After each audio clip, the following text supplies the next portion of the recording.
Hello everyone. Welcome to the session on technical paper session on in-network optimizations. So we have two excellent talks today on in-network compression and in-network reduction collectives. So just to give some background on today's session, so smart NICs and compute-aware NICs are network interface cards are taking over the server space in a big manner. So they're accelerating all sorts of workloads, from IoT workloads to traditional HPC and AI workloads. And we have two talks that shows how they can be useful for different domains. So the first talk is today is from Rafael Oliveira, who is a graduate student at Georgia Tech University. And he will be telling us about his work on accelerating IoT analytics with based on in-network compression. So Rafael, welcome and excellent to have you here. So yeah, let's hear from Rafael. All right, so I'm getting the, you guys are hearing the feedback, right? Can you guys hear me? Yes, we can hear you. So you can share your screen.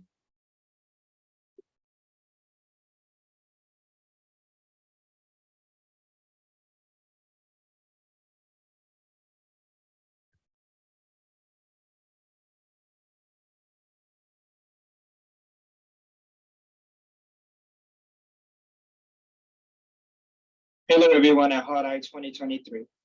My name is Rafael Oliveira, PhD student at Georgia Institute of Technology.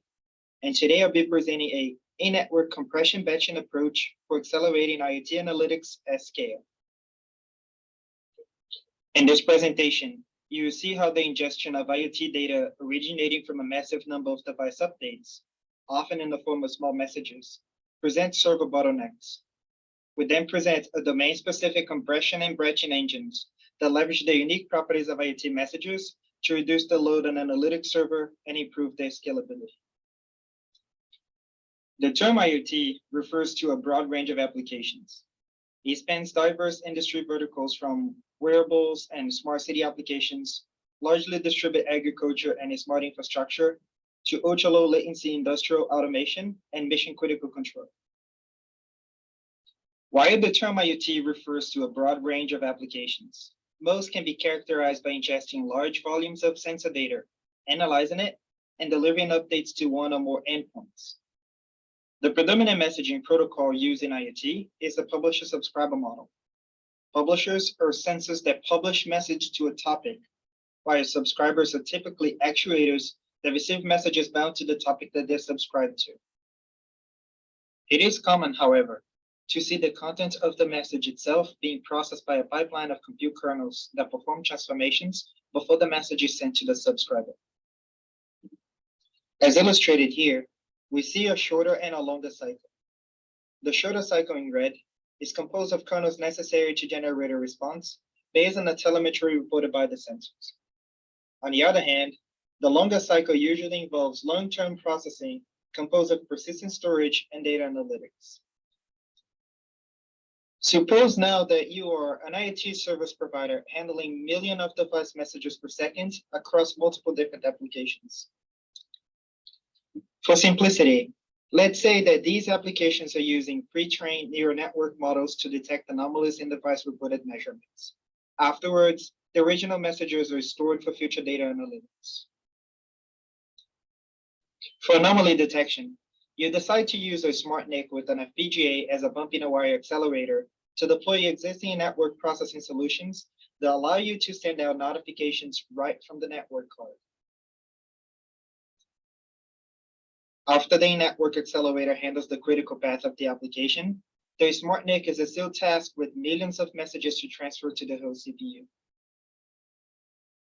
This is a classical NIC to host CPU bottleneck problem. After we cover some IoT to smart NIC background, I will show you how this problem can be overcome with the domain-specific compression and batching techniques.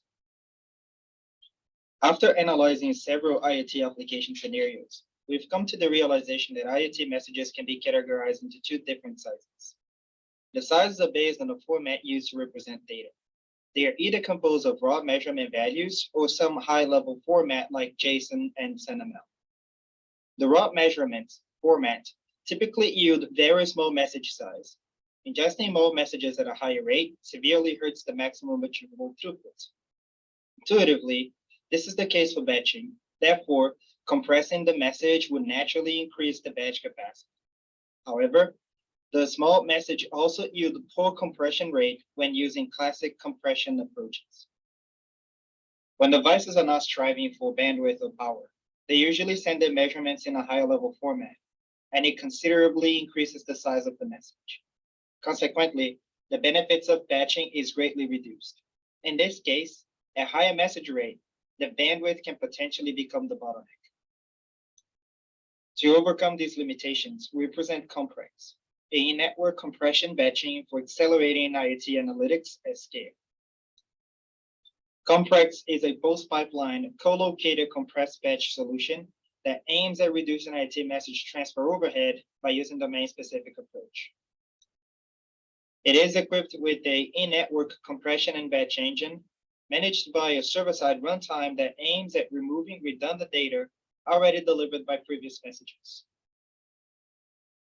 The host side and the in-network components share a hash table that store metadata and regions of messages that are used by both sides to remove and reconstruct messages before passing them over to the IoT application that owns them. For example, the first time a message arrives on the server side, the message topic is hashed and an entry is created in a hash table where the content of the message is stored. This happened on the server side only, with no involvement of the NIC side.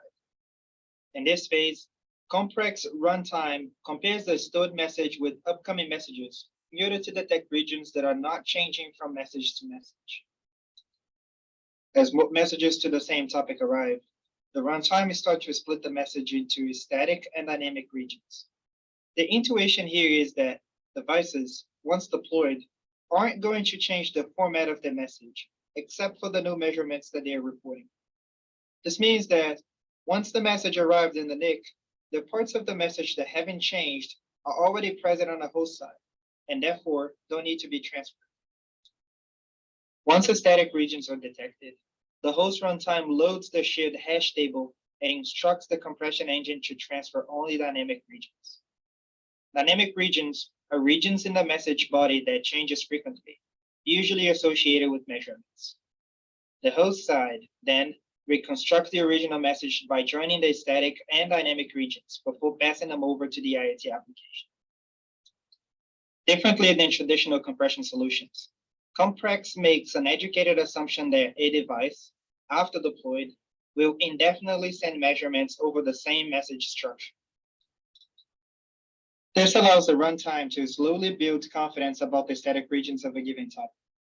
After the confidence reaches a certain threshold, then the process of eliminating static regions can be offloaded to the compress engine.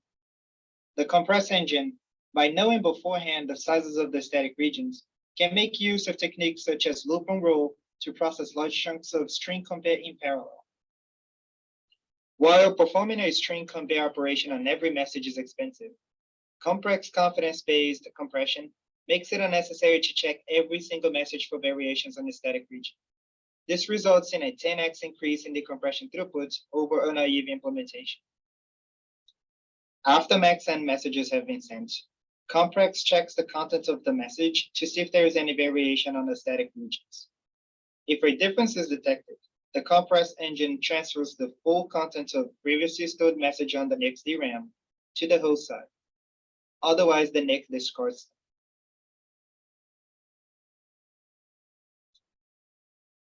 The batch engine uses the same approach as the compress engine. The metadata needed to parse the packet header is already stored on the hash table and can be retrieved with the topic hash. Therefore, the packet header is removed from the message and only the encoded message is sent to the batch engine. Once the batch is full, the batch engine creates a single UDP header and transfers the full batch to the host side.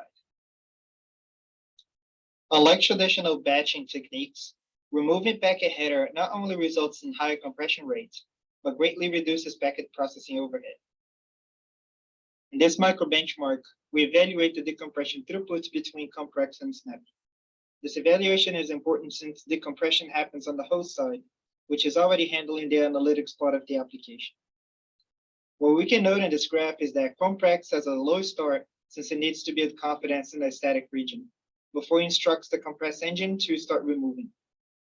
Then the throughput jumps to over 2x compared to Snappy. As such, with just one core, Comprex can debatch the batched messages, decompress close to 2.5 million messages per second, and hand them over to their corresponding applications. This process is completely hidden from the application. From their perspective, it's as if nothing really happened between the SmartNIC and the socket I/O interactions. Naturally, this creates opportunity for IoT service providers to allocate more resources towards really meaningful computation. For throughput end-to-end evaluation, we have replicated NIC's testbed. The host side is equipped with a Mellanox InnovaFlex with an FPGA as a bump-in-a-wire accelerator, where Comprex is implemented. The client side is equipped with a 48-core AMD Threadripper used for simulating IoT workloads. The baseline and baseline plus batch are software implementations of the kernel involved in the critical path, and the batching just batches full packets before transferring them to the host CPU. The offload scenario is composed of a network hardware implementation of the kernels, offloaded to the SmartNIC's FPGA. Offload plus batch uses Comprex batching for the batch side, and the Comprex uses the compression and batch engines.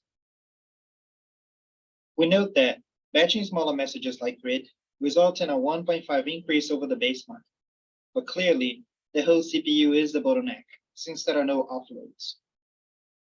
We notice a 2x increase by offloading the processing to the in-network accelerator. But these kernels, however, were implemented to run at line rate, so transferring messages from NIC to host CPU becomes a bottleneck. Batching alone considerably increases throughput by more than 10x over the baseline, and the compression increases it further by another 3x. Of course, the throughput is not thanks to Comprex alone. Comprex merely prevented the transferring of messages from NIC to host CPU from becoming the bottleneck. But hey, that's what it's supposed to do. In the end-to-end latency evaluation, we note that, as expected, matching messages at the NIC before the critical path is processed increases the latency of the response. The positive impact of Comprex on the latency response of the critical path is negligible. However, since Comprex is post-pipeline, its compression and batching engines do not cause the expected added latency caused by traditional approaches. As illustrated on the left side, the tail latency added by batching before the critical path is handled is orders of magnitude compared to offloading the critical path to the in-network accelerator. Offloading the critical path, however, offers a unique opportunity for post-pipeline compression and batching that does not add latency when creating response to anomaly detections, critical commands, etc. In this presentation, you have seen that IoT application workloads can be split into critical and analytics path. The critical path can greatly benefit from in-network acceleration. However, transferring messages from the SmartNIC to the host CPU at high data rates can become a major source of resource consumption that could have been otherwise used in an analytics path of the application. We then presented a post-pipeline IoT-specific compression and batching engines that greatly increases message processing throughput while not impacting the latency of the critical path of the application.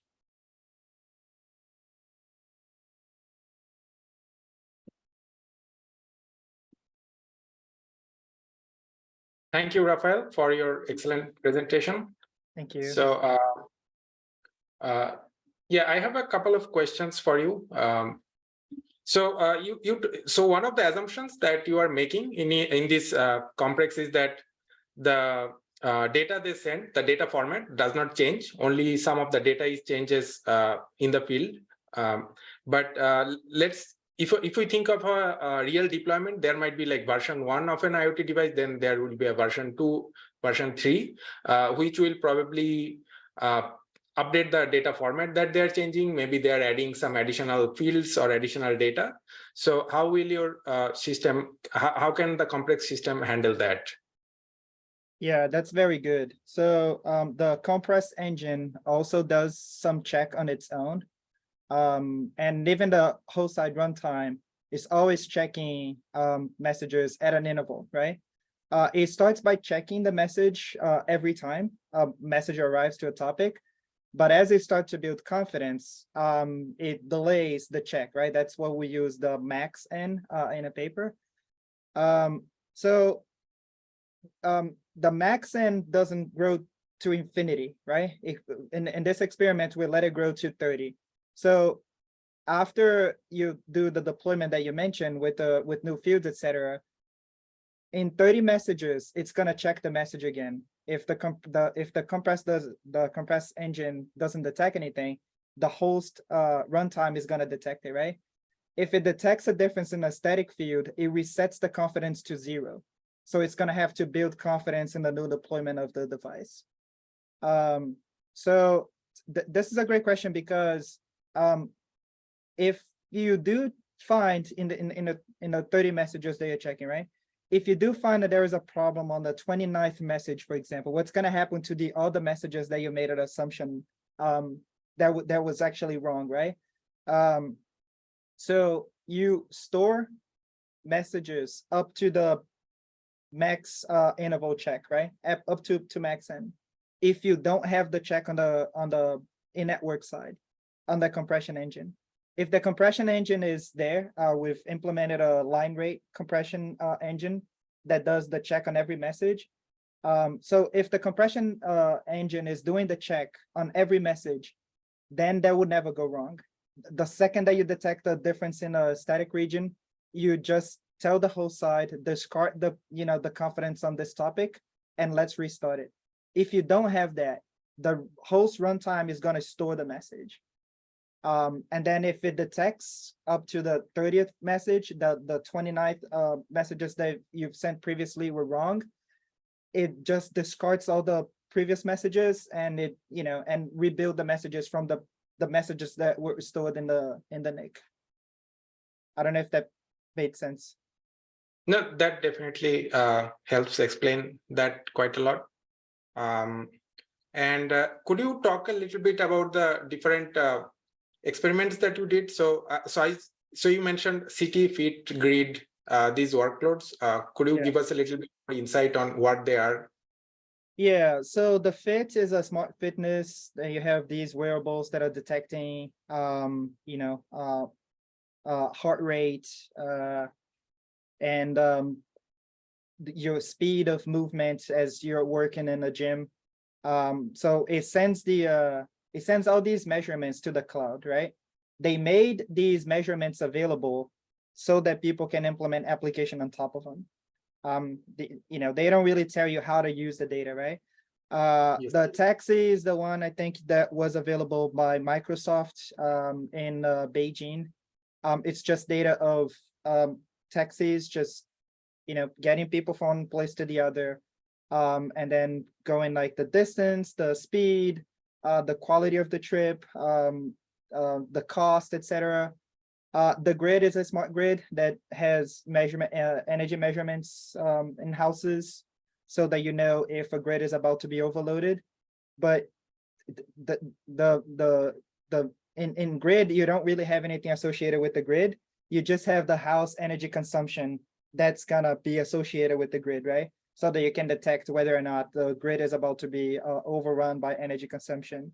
And the last one is smart city. It tracks pollution, CO2 levels, temperature, light, so that you can detect our air quality based on those. So what we did, we found this paper that had an implementation of these applications so that we didn't have to make the assumption ourselves. And we created a hardware implementation of what they did in software. The kernels are very simple. They have like average, common filter, but a very simple version of common filter. In the filter stage, they are just doing filter by threshold. If the temperature reported is 1,000, that means that the device is broken. So just filter the message out.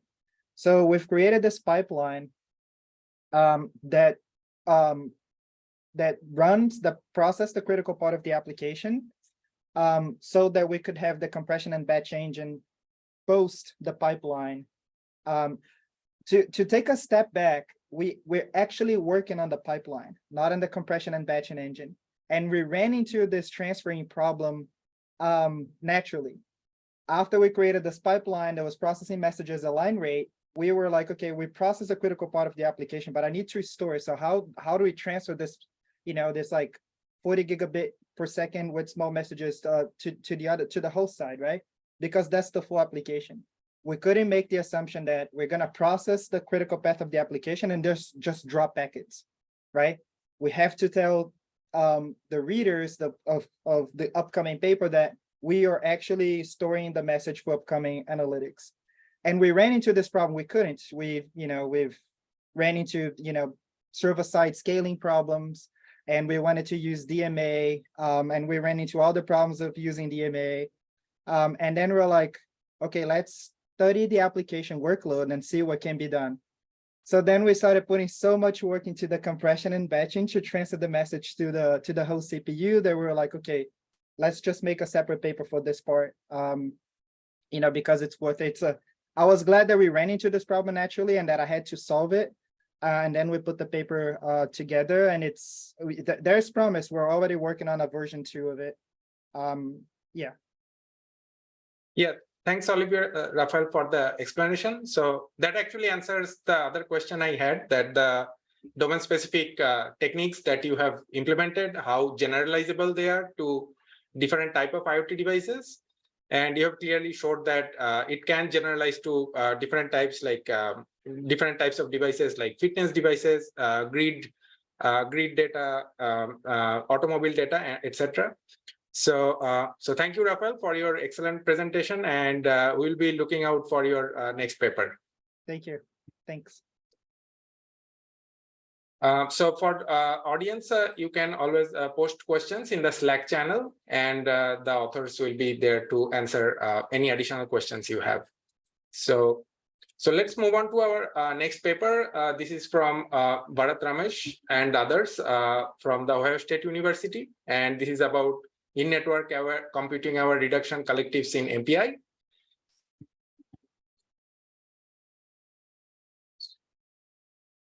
So I'll be playing the video.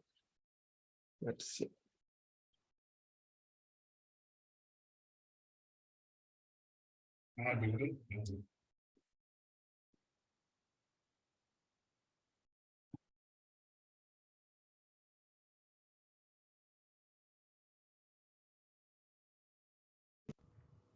Hi everyone, I'm Bharath, a graduate research associate in the Ohio State University. So today I'll be talking about our work titled Designing In-Network Computing Aware Reduction Collectives in MPI. So just going over the outline of the presentation, we'll first start with introduction, where I'll introduce the landscape of the problem and what we are trying to solve. We'll go over some background on SHARP as well as single copy collectives. Then I'll introduce the motivation of the problem and the contributions of what we are solving. Then we go over the design, which is split into 4 different parts. We'll then present some benchmark results and wrap up with some conclusion and future work. So when we look at the drivers of modern HPC cluster architectures, we see CPUs, accelerators such as GPUs, high performance interconnects, and also storage technologies. So out of these, the top supercomputers tend to use a combination of CPUs, GPUs, as well as high performance interconnects in most cases. So in this work, we primarily only focus on CPU-based optimizations on high performance interconnects, and the interconnect in this case is InfiniBand. So when you look at many core processors, the new generation of processors tend to have around 128 cores in the case of AMD. And then the next generation is said to have around 256 cores per node. So this helps with really good scale up efficiency. Now on the other side, for scale out efficiency, we have high performance interconnects like InfiniBand, which provide 200 to 400 Gbps in bandwidth and sub-microsecond latency for small messages. So to optimize communication on these systems, which is required to get good performance at scales, communication runtimes must use both the intra-node portion, which is the CPUs effectively, and the internode portion, which is using the interconnects efficiently. So since MPI is the de facto standard for HPC, and there's been a lot of interest in deep learning in MPI, like using MPI, reduction collectives such as MPI all reduce have really become main place and very important. So the reason designing reduction collectives is challenging is because they involve both compute operations as well as communication operations. So you really need to optimize both to get the best performance at larger scales. So using just CPUs everywhere leads to suboptimal efficiency. So the reason I say this is because CPUs would also have to do the intra-node compute, the internode, initiate all the internode communication, and also progress the communication. The problem with this is as the scale or the number of processes increases, there are more communication operations to do and like more tasks for the CPU to take care of, which is less than ideal.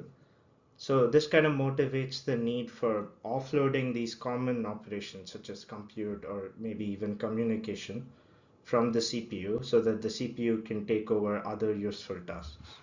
So one such offloading mechanism is in-network computing. So within network computing, we allow offloading operations to network devices. So of these network devices, switches are a really good candidate because they have a really high ingress and egress bandwidth, and they also have the ability to reduce data on.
Hi, Sourav, we lost your video screen.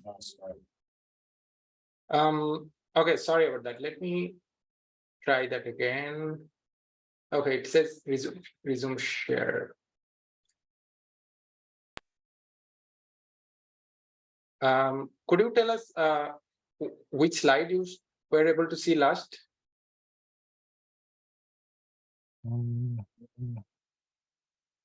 This one? Bharath, do you remember? Yeah, it's this slide. I kind of disconnected for a second as well, so but it should be this slide. Okay, I'll just resume from here. Thanks for telling us. These systems, which is required to get good performance at scales, communication runtimes must use both the intra-node portion, which is the CPUs effectively, and the internode portion, which is using the interconnects efficiently. So since MPI is the de facto standard for HPC, and there's been a lot of interest in deep learning in MPI, like using MPI, reduction collectives such as MPI all reduce have really become commonplace and very important. So the reason designing reduction collectives is challenging is because they involve both compute operations as well as communication operations. So you really need to optimize both to get the best performance at larger scales. So using just CPUs everywhere leads to suboptimal efficiency. So the reason I say this is because CPUs would also have to do the intranode compute, the internode, initiate all the internode communication, and also progress the communication. The problem with this is as the scale or the number of processes increases, there are more communication operations to do and like more tasks for the CPU to take care of, which is less than ideal. So this kind of motivates the need for offloading these common operations such as compute or maybe even communication from the CPU so that the CPU can take over other useful tasks. So one such offloading mechanism is in-network computing. So within network computing, we allow offloading operations to network devices. So of these network devices, switches are a really good candidate because they have a really high ingress and egress bandwidth, and they also have the ability to reduce data on the fly. I will explain what that means in subsequent slides, but the general idea is that switches can process data as they come in and then reduce the amount of data going out of them. So in-network computing technologies have very high scale-out efficiency and also provide network topology awareness. So the advantage of this is you will see flat scalability at like any scale potentially, or you'll see really, really close to ideal scaling performance for a given network. So the other main advantage of in-network compute is that it frees up CPU cycles so that the CPU can perform other operations. So just going over the background, one such in-network computing technology is the Scalable Hierarchical Aggregation and Reduction Protocol, also known as SHARP from NVIDIA. So SHARP is a runtime as well as an implementation of an in-network computing technology, which allows progressing communication, which is making sure that the communication goes forward, offloading computation, as well as communication operations such as synchronization or reductions and things like that. So SHARP kind of provides two different protocols, like one for small messages and one for large messages. So because small messages focus more on latency, they have a low latency tree protocol, which does hierarchical aggregation in a tree on the network. And they also provide streaming aggregation, which uses pipeline ring-based algorithms for large messages. And that focuses more on maximizing bandwidth utilization for large messages. So coming to the implementation of streaming aggregation and SHARP over the network, we look at two different figures. So the figure on the left shows an implementation of an aggregation tree. So think of an aggregation tree as a logical organization of network devices and host nodes such that you can perform a reduction in a topology-aware manner. So the A ends in the figure are aggregation nodes, which are responsible for taking in data, reducing them, and then forwarding the result. There's also a special case with a root aggregation node, which is responsible of broadcasting the results back to the original source nodes. So the circles you see at the bottom are the host nodes that have to perform the reduction. So in this particular example, we see two different trees, one labeled with a red color and the other with cyan or striped nodes. So this shows a case where there are two jobs running on the system at the same time. So if you just consider the red circles and the red aggregation nodes, the data will first go to the aggregation node at the leaf level. And then the aggregation nodes will then reduce the data for their subsequent relative hosts. And what they then do is they'll forward the result back to the next aggregation node, which will then reduce the data for all these aggregation nodes. And then it will finally go to the root and the results are like broadcasted again. The advantage of such an approach is that it's network topology aware, as I mentioned before, and the fact that the network can take in all these, all the data and then reduce them on the fly. The example with the striped nodes just shows a different set of aggregation nodes for a different job. So the sharp runtime kind of supports multiple of these jobs, and not all aggregation nodes will perform the reduction. So that's kind of the aggregation nodes that don't have a color in this figure. So with the streaming aggregation protocol, instead of waiting for the reduction to actually fully complete before processing the next step, the sharp runtime kind of implements a switch level reduction in a ring-based pipeline fashion, as you see here. So the data enters at this combiner and then goes to the next one and then so on. And this data is kind of pipelined and continuously sent out to the network. So the advantage of this are better bandwidth utilization, as well as reducing the amount of data that actually goes out of each of the switches. Coming to the motivation, we first go over the limitations of state-of-the-art schemes for large message reduction collectives. So our prior work on reduction collectives with Sharp used a scheme known as a leader-based scheme. So the idea of a leader-based scheme is so that only a few processes or one process on each node performs the inter-node operation, so that the number of communicating processes across the node is reduced. So what will happen is you have this sort of two-level algorithm that first reduces data on the node and then performs an inter-node operation and then finally a broadcast. So this is not suitable for larger messages, and the reason for that is because you're going to wait for the reduction to complete before initiating the inter-node operation, which is suboptimal for bandwidth utilization. So on the intra-node side, there have been single copy schemes, which are very efficient for large message data movement. So one such scheme is XPMEM. So XPMEM allows address space mapping from the remote process to another process. So the advantage is that you have load store access so that you can perform any sort of memory copy or reduction operation and so on.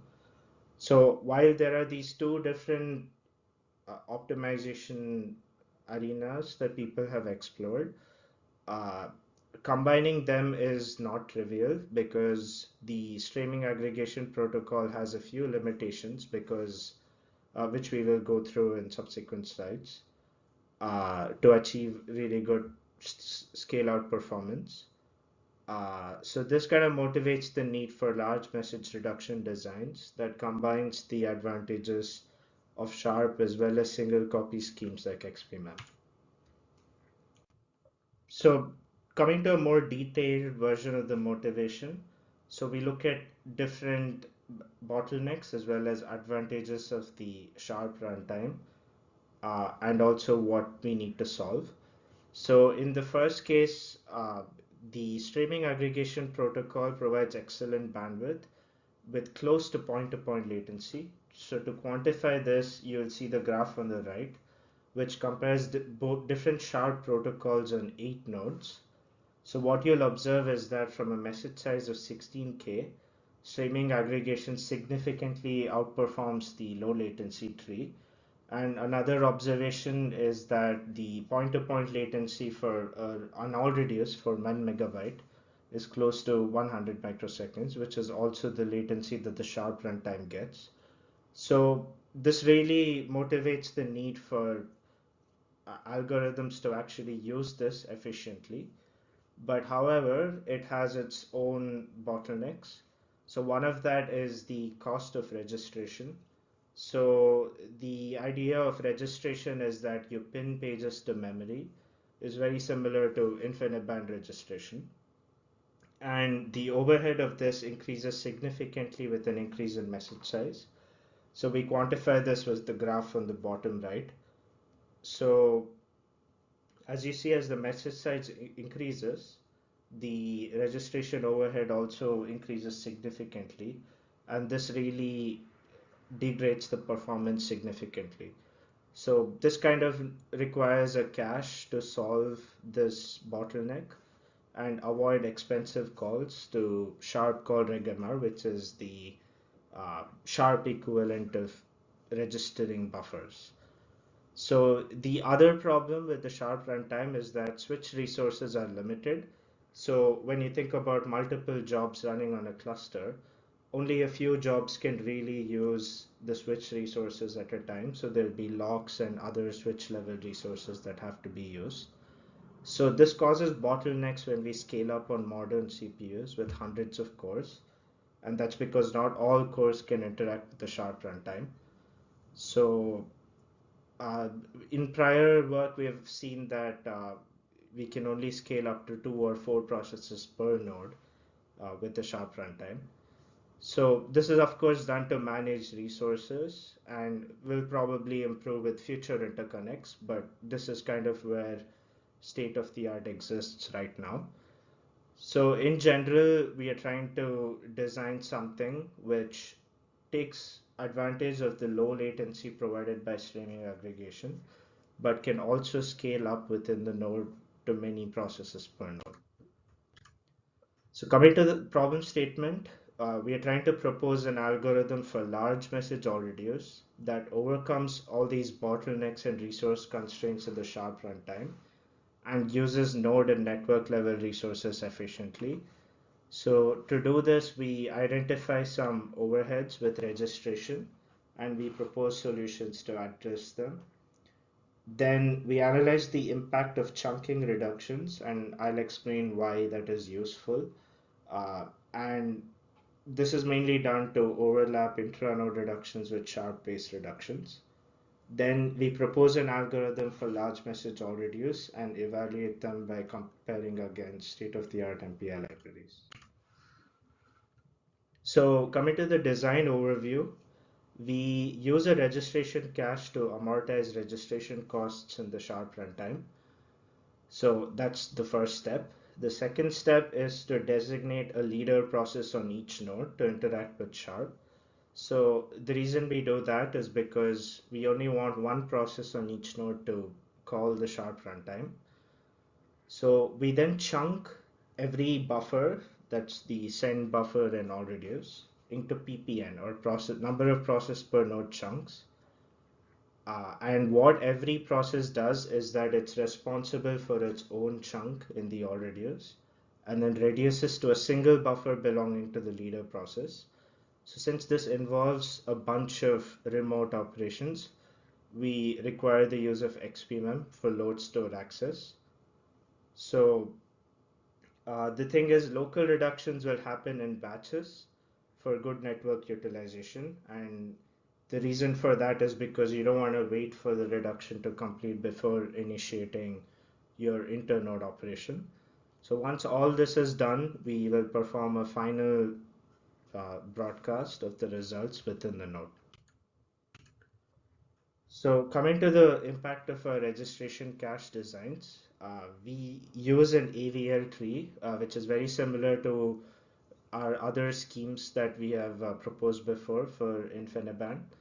So the idea is that when you get a new buffer, let's say a send buffer or some other sort of temporary buffer, or the receive buffer, we will first register it, and then the information is then stored in the tree. And then for subsequent accesses, you will kind of directly get that registration information from the cache, and you won't have to wait for the registration to complete because you've already done it the first time. So this is an O of log n operation, where n is the number of different buffers that are used in an application. So this provides up to 5.6x reduction in latency, and the benefit increases as we increase the message size. So the main idea for our internode algorithm is to use a non-blocking version of sharp. And the reason we say this is really good is based on the experiment that you see on this slide. What we did was we chunked an all reduce into multiple all reduces.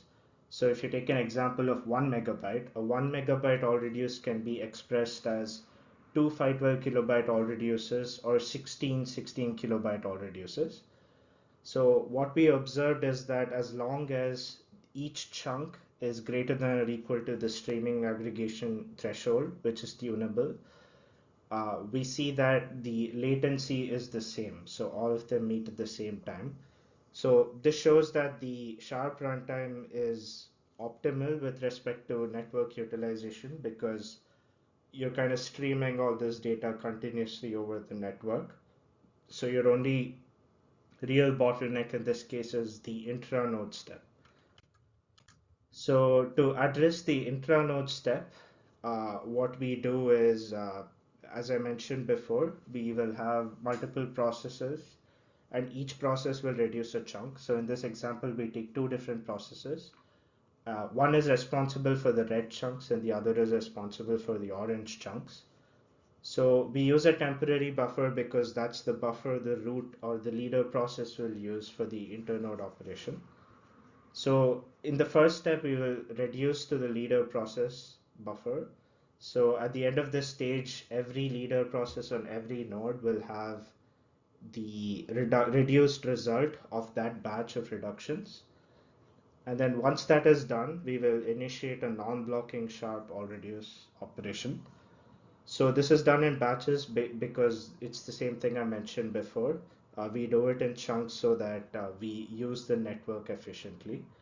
So this repeats again and again for each batch. So you can think of a batch as a subdivided portion of the red buffer, which will then be reduced and then sent over the network and so on.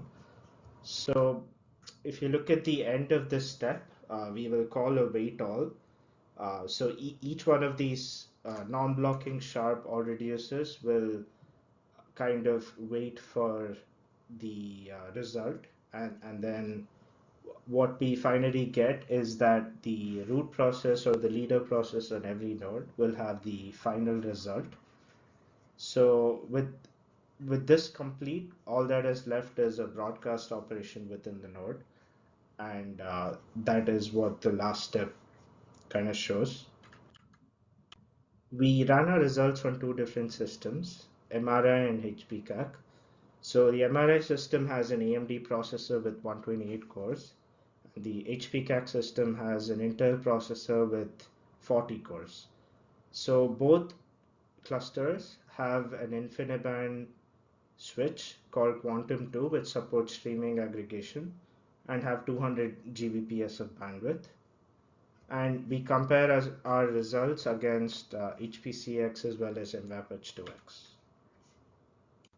So coming to our two node results, we see up to 86% over state of the art on MRI and 60% or for 64 ppn on HPCAC.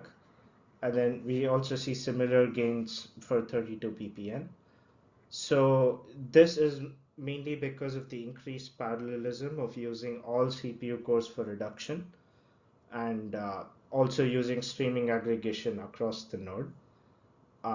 One thing though is that we observed an increased number of page faults, and that leads to decreased benefits at 1 megabyte and 2 megabytes, which is near the cache boundary. So this is something that we are trying to investigate and will solve in future versions.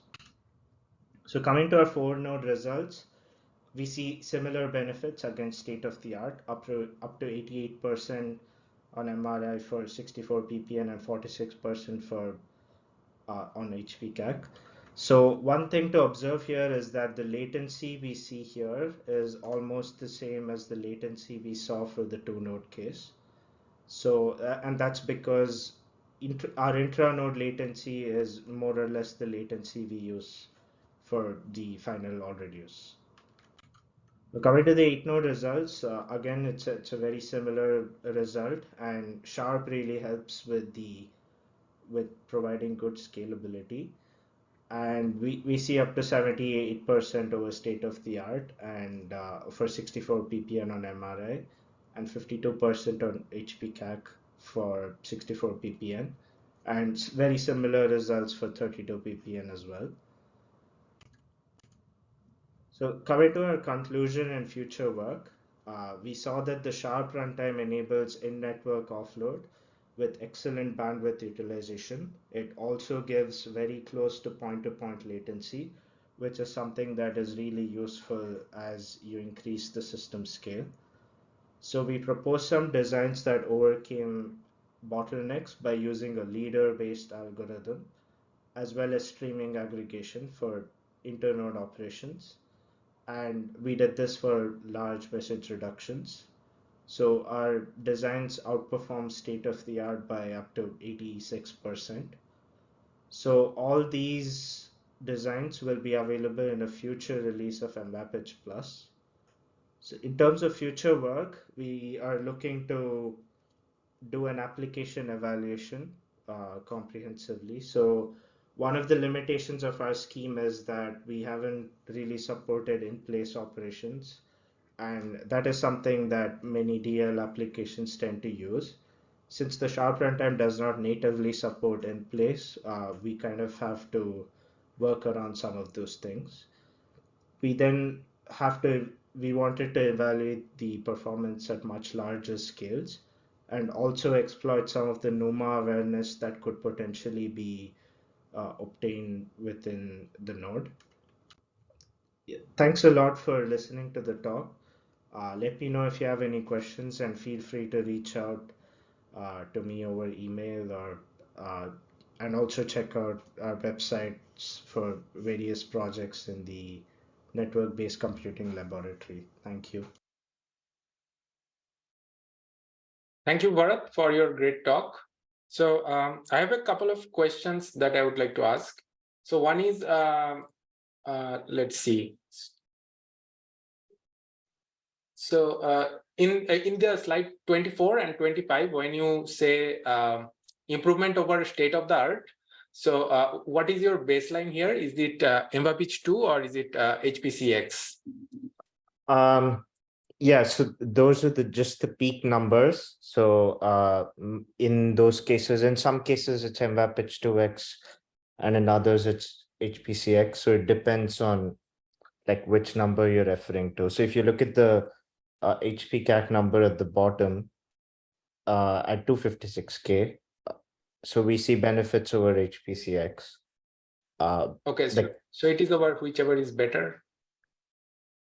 It's the maximum benefit that we can see over MVAPage 2x and HPCX. Okay, fair enough. And so yeah, so in this, sorry, so I was looking for the, so in this slide you have different number of chunks analyzed.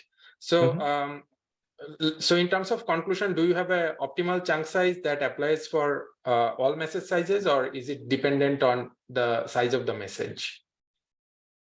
It depends on the size of the message, and it's also highly dependent on the CPU architecture, because we also have to think about how quick the CPU is at computing all the reductions, right? So the purpose of this experiment was just to look at whether filling the pipe with Sharp is something that has any sort of delays, right? So this kind of showed that Sharp can handle as many IO reducers as you throw at it, as if it's like one large message.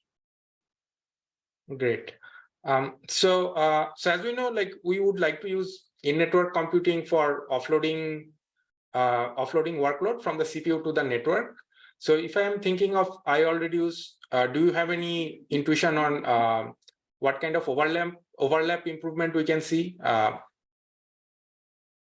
Oh yeah, so if you look at the difference in latencies between just like an all reduce and with sharp and without, there's like a very big difference. So what you could potentially do with sharp is that you can overlap with compute that's kind of smaller. So it would depend on the application, but we should be able to see perfect 100% overlap for any sort of compute, right? So whether that will benefit the application kind of depends on how long the compute is. So Excellent. yeah. Okay. So yeah, thanks for the explanation. So we have a couple of questions from the audience. So Diane is asking, is there an overhead for small or medium PPN? So there are no overheads. So we picked two different PPNs to show. And that was mainly because it's one socket and two sockets.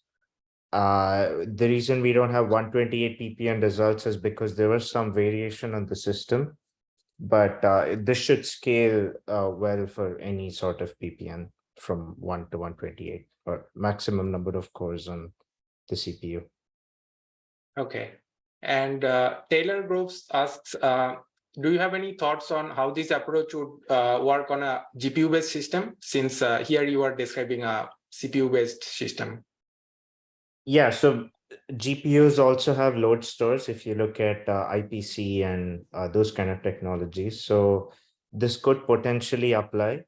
However, I believe NVIDIA is kind of coming up with NVLinks that can do on-the-fly reduction on the network. So the NVLink itself is going to probably become an in-network compute device. So in that case, you don't really need any sort of scheme, right? So you can send it over to the NVLink and the internal network, and the rest is the CPU is free to do what it wants. So right now for the current architectures, yes, you could still apply this to GPUs, but it might not be true in the future. Okay. Thank you, Bharath. So we are at the end of the session. So let's thank the presenters for their excellent talks, and have a great rest of the hot interconnects. Thank you.